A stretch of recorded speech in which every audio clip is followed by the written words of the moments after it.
أشهد أن محمدا رسول الله. بسم الله والحمد لله والصلاة والسلام على رسول الله sallallahu alayhi wa sallam. Allah nous dit dans le sens du verset et certes, voici les jours que l'on fait passer aux gens qui s'alternent, les jours qui s'alternent.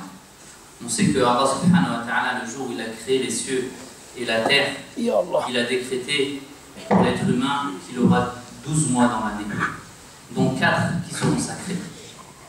Il a créé le soleil et la lune avec science, pour que l'être humain puisse déterminer ses jours et compter ses jours, ses mois et ses années. Mes chers frères, mes chères sœurs, l'objectif du sermon d'aujourd'hui, le cheikh profite de ces vacances scolaires pour adresser un message notamment aux jeunes et à la jeunesse. Et le sujet d'aujourd'hui, c'est la valeur du temps. La valeur et l'importance du temps que l'on a. En effet, dans l'islam, on ne peut pas perdre du temps. Et on ne peut pas se permettre de dire à quelqu'un, à son proche, à son ami, viens, on va perdre un peu de temps, ou viens, on va passer le temps à rien faire ou à faire des choses futiles. Non, il faut que chacun d'entre nous, chaque jeune, que ce soit un garçon ou une fille, prenne conscience que dans l'islam, l'importance du temps, le temps est important, car chaque seconde, chaque minute, chaque heure, chaque jour, nous écouter. Chaque jour qui est passé, on ne peut plus le rattraper. Et il y a un proverbe qui dit, ou un poème, « Oh, comme j'aurais souhaité revenir à mon état de jeunesse, malgré les larmes, je ne peux plus y revenir, dans le sens. Je ne peux plus revenir, malgré les pleurs, je ne peux plus revenir. Une fois que la journée, une fois que la jeunesse est passée, que je suis arrivé en état âgé, état de vieillesse, c'est terminé, je ne peux plus revenir en arrière. » Donc le message, c'est de profiter du temps libre, profiter de son temps, et de le dépenser dans le bien, le dépenser dans l'obéissance d'Allah, dans ce qu'Allah il aime et dans ce que son prophète nous a recommandé. Et l'islam, il nous a appris à ne pas perdre de temps. L'islam, il nous a appris à profiter de chaque instant de sa vie. Mais malheureusement, ce qu'on voit, surtout en Europe, que la communauté musulmane, c'est elle qui perd le plus son temps. Quand on regarde aujourd'hui, les musulmans, c'est eux qui perdent le plus de leur temps. Un exemple. Juste quand la personne, elle prend les transports en commun, elle prend le bus ou bien les RER. Subhanallah. Quand on voit les non-musulmans, le premier réflexe qu'ils ont, c'est de sortir un livre, s'instruire. Ils prennent un bouquin, un livre, et ils commencent à regarder. Ils lisent durant tout que ce soit ils vont au travail ou bien à leurs différentes activités, ils s'instruisent durant leur temps de trajet. Mais quand le musulman lui monte dans la rue, regardez tous, qu'est-ce qu'il fait? Il regarde les arrêts. Il lit les arrêts de transport, il regarde de haut en bas, à gauche, à droite. Mais il ne s'instruit pas. Il perd son temps. Alors qu'en réalité, l'islam lui demande de ne pas perdre son temps et de profiter de chaque instant, de chaque minute pour avancer, pour s'instruire et pour avancer vers Allah subhanahu wa ta'ala. Et ça, aujourd'hui, c'est qui? C'est les occidentaux, même les non-musulmans qui ont compris et qui ont cette valeur du temps. Et même au travail. Et aujourd'hui, surtout même dans les pays arabes. On ne va pas dire les pays musulmans, parce que ça, c'est peut-être pas dirigé vers tout le monde, mais même surtout dans les pays arabes. Il y a un rapport qui a été fait qui dit, comme quoi que dans les pays musulmans, quand une personne qui travaille dans les administrations, qui est fonctionnaire, sur ses 8 heures de travail, malheureusement, elle travaille 10 minutes. Elle est efficace 10 minutes, et le reste, elle perd son temps. Et ça, c'est quelque chose qui a changé. C'est même quelque chose qui a changé en nous. Alors qu'aujourd'hui, quand on regarde les Occidentaux, ils travaillent de nuit et de jour. Ils investissent et ils travaillent de nuit et de jour. Et les Arabes, qu'est-ce qu'ils font? Eux, ils veillent de nuit et de jour. Ils fêtent de nuit et de jour. Alors que celui qui demande la science et celui qui demande l'honneur, il doit veiller la nuit pour travailler. Donc mes chers frères, mes chères sœurs, il faut profiter de plusieurs choses, de 5 choses avant que nous atteignent 5 choses. Il faut profiter de sa vie avant sa mort. Profiter de sa vie avant sa mort. Profiter de sa richesse avant sa pauvreté. Profiter de son temps libre avant d'être occupé. Et profiter de sa jeunesse avant sa vieillesse. Ça, c'est un conseil qui s'adresse à chacun d'entre nous. Parce que le temps, c'est comme une épée. Le temps. Les savants nous ont expliqué que le temps, c'est comme un sabre. Soit il te coupe, soit il te tranche, ou soit c'est toi qui vas le casser, soit c'est toi qui vas le trancher. Si tu le laisses libre, Si tu le laisses libre et que tu ne gères pas ce temps-là, alors il t'utilisera dans le mal, il ne t'utilisera que dans les choses mauvaises. Mais si c'est toi qui le gères, alors tu feras que le bien. Donc le message, il est vraiment adressé aux jeunes. Hein. Surtout aujourd'hui, subhanallah. Et notamment à Sevran, notamment ici, à Sevran. Les jeunes sont beaucoup touchés par la perte de temps, ils sont touchés par différentes choses, dont aussi, beaucoup d'entre nous, il est tenté par la drogue, et notamment par une drogue douce, entre guillemets, qu'on appelle.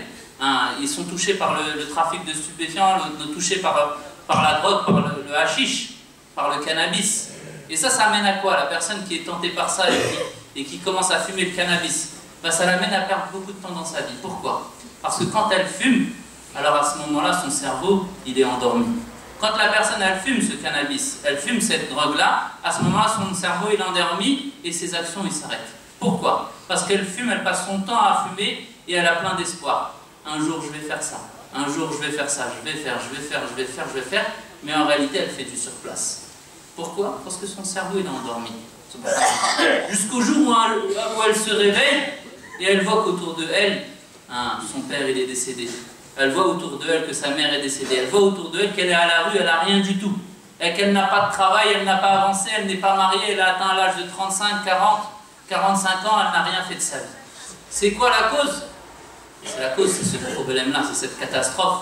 La cause, c'est le fait qu'elle fume quotidiennement, elle fume tous les jours, et son cerveau est endormi, et du coup, elle perd son temps toute la journée, elle perd son temps.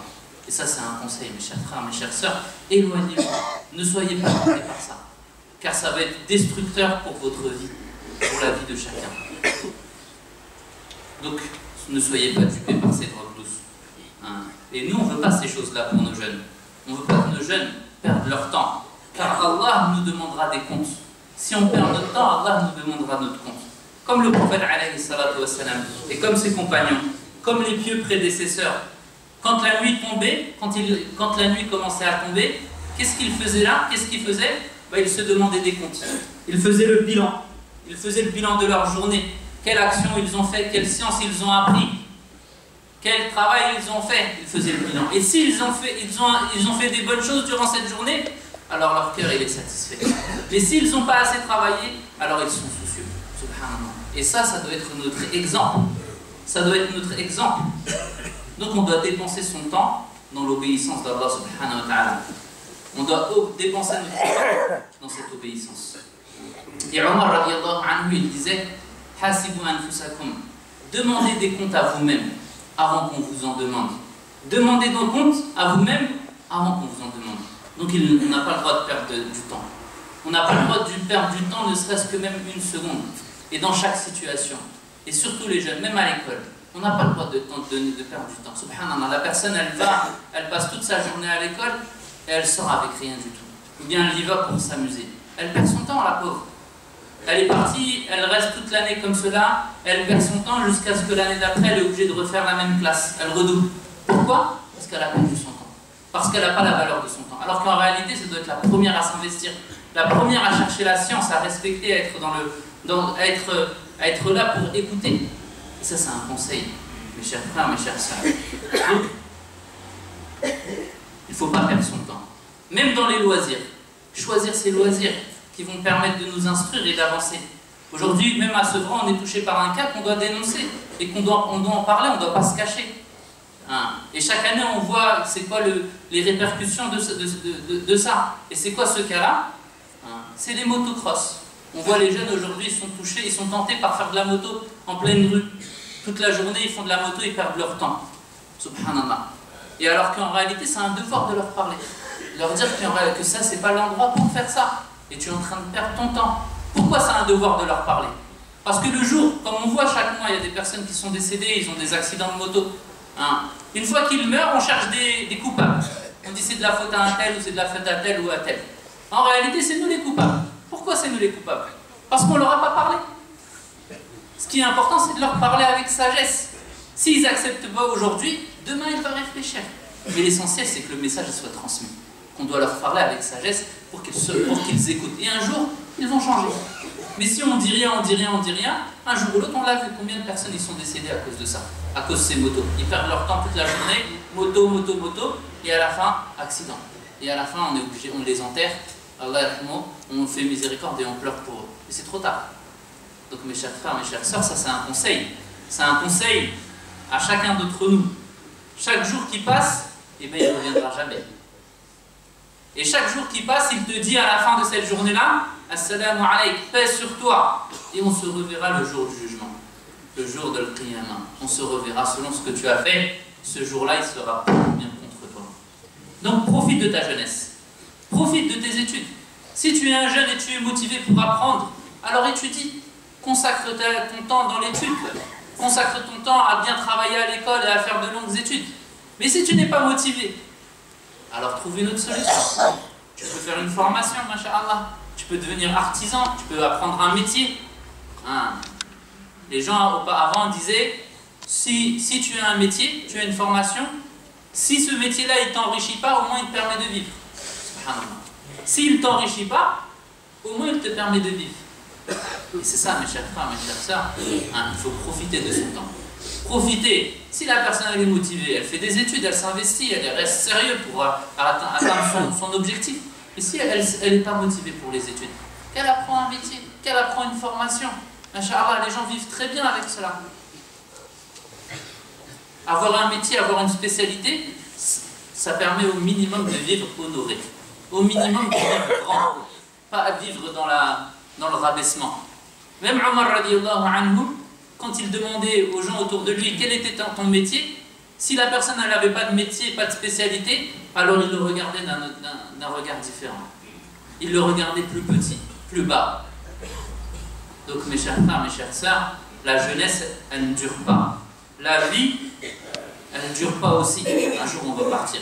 Et donc il faut se préparer et dépenser son temps dans le bien. Dépenser son temps dans le bien, car ce temps-là, il va s'éloigner pour ou contre nous. Hein. Il y a 8 choses que la personne, elle va être touchée. Soit elle est touchée par une joie, soit par une tristesse. Soit elle est dans un rassemblement, ou soit elle va être séparée un jour de la personne avec qui elle était. Aujourd'hui, elle est riche, demain, elle peut être pauvre. Ça, c'est des choses. Aujourd'hui, je suis occupé, demain, j'aurai du temps libre. C'est des choses que chacun d'entre nous va toucher. Donc il faut profiter de son temps pour avancer vers Allah subhanahu wa ta'ala. Il faut profiter de son temps pour obéir et avancer dans le bien et faire en sorte que ma journée elle soit utile. Faire en sorte que ma journée, j'ai tiré quelque chose de cette journée-là. Dans les bonnes actions, dans la science, dans l'apprentissage, dans le travail. Mais je ne laisse pas mon temps perdre. Ça n'existe pas dans l'islam, j'ai perdu mon temps. Ou viens, on va perdre un peu de temps à faire ça. On galère, ça n'existe pas la galère dans l'islam. Non. L'islam, il te pousse à faire les bonnes actions et il te pousse à avancer continuellement.